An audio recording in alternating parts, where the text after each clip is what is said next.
over the last 5 years, there has been a conflict going on in Cameroon. There's a group of Anglophone Cameroonians that feel like they want to have their own country separate from the Republic of Cameroon.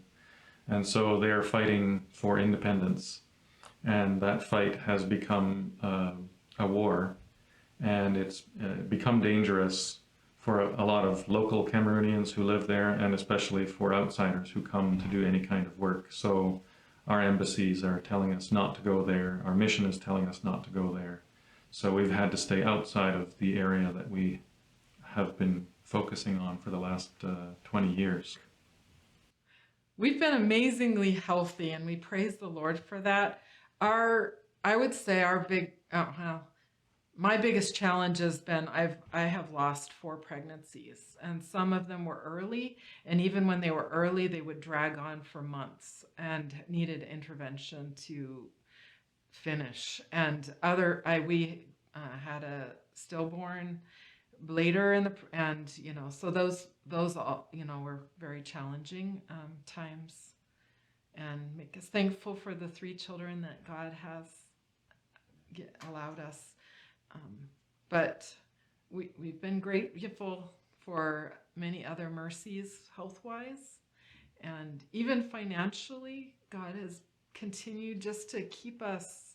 We try to live frugally, but to always feel like we have enough. We haven't had to go around raising support for years and years, and that's been a blessing, a huge blessing. And it's the faithfulness of our supporters and God helping us to be frugal. I don't feel like I don't think there's anything to do with fear in the ministry in Cameroon. Like, we don't feel particularly targeted for anything. We are favored quite a bit by the government and by a lot of local people. Some people might say there could be a fear that, if all the missionaries had to leave, what would happen to Bible translation ministry.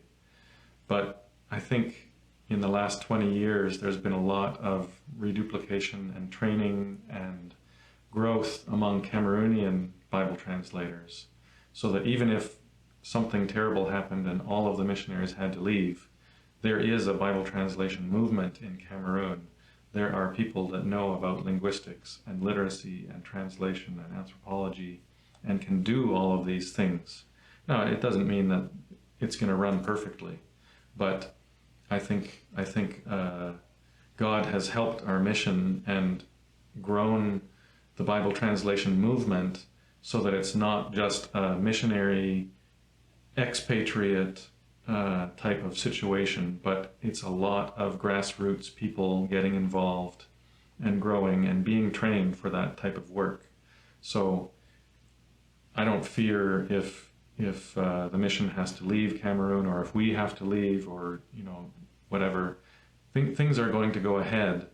It just may not be as smoothly as if things continue as they have been in the past.